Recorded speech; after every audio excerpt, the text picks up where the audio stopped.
Worldwide Warrior, a superhero serial. Chapter 1, Heritage of the Warrior. Once in Jamaica, many moons ago, a boy named Simeon was born to his parents, the silversmiths, Tallulah and Joe. And when Simeon became a man, he worked hard and pushed his might, and one day made it into college to learn and to become bright. Simeon took to history at his university, and soon he majored in a unique field, archaeology. His mind would fill with fantastic tales, folklore, legend, and myth, and he was determined to learn more about the things that made man tick.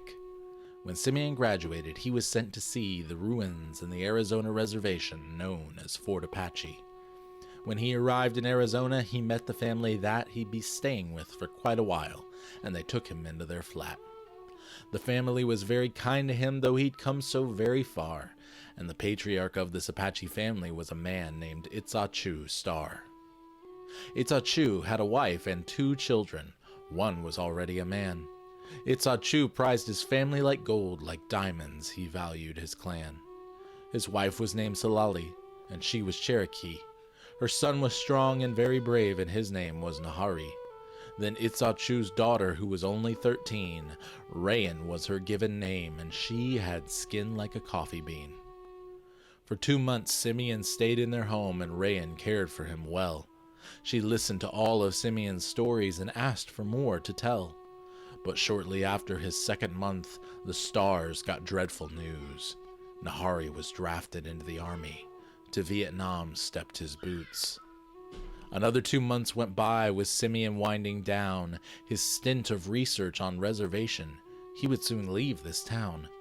But then the stars received a letter that caused them all to cry.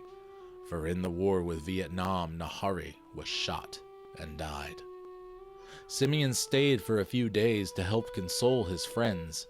Then one day, Itsachu Star took Simeon out to the reservation's end. "My daughter is my lone heir now, and I am increasing in age.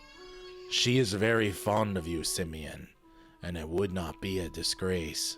If you were simply to marry her, I would give you a place to stay. Please consider this an option, my son. Please consider and pray." It only took a single night for Simeon to decide. He married Rayan the next day. Itsachu was full of pride. Then this story brings us to 10 months after that, when Rayan gave birth to their son Django, and this is Django's life track. Django grew up as a normal boy, as reservation kids go, but he took a special liking to computers in the early days when they were slow. He grew up and went to college for computer science and more. He studied in England at Oxford, and his grades earned him encores. Then one day he met a girl, Ariel Meadowlark by name. She was excellent in history and literature, totally not his game. They tutored each other and soon became more than simply just friends. They met and married within 4 months. They were a perfect blend. They soon found out with DNA testing their blood held nearly every race, Celtic, Germanic, and Asian with Ariel, and a whole lot more within that space. Django held many a darker race, like African, Indian, and more, like Arab and Hispanic and Polynesian. Listing them all was a chore. Then within the first 2 years, they had a baby boy. Braden Nahuel Silversmith was to them their pride and joy. When Braden was only 3 years old, Django and Ariel were asked to go on a mission trip with their church, and so they took Braden back to his grandparents in Fort Apache to watch him while they went. But little did 3-year-old Braden know his time with his parents was spent. Over the Bermuda Triangle, his parents' plane disappeared. Braden was left to be raised by his grandparents, but in wisdom he was reared. Simeon taught Braden to love folklore. He told him many tales of knights and Vikings and samurai, of monsters and dragon scales. But once again, when Braden was 11, a plane met with disaster as it crashed into the World Trade Center and made him grow up faster. But while all the world was crashing down around the USA, Braden and his grandmother were in Fort Apache watching Simeon decay. Cancer was taking him faster than they knew, and before they had reached the 12th, Simeon died in a hospital bed with no way left to help.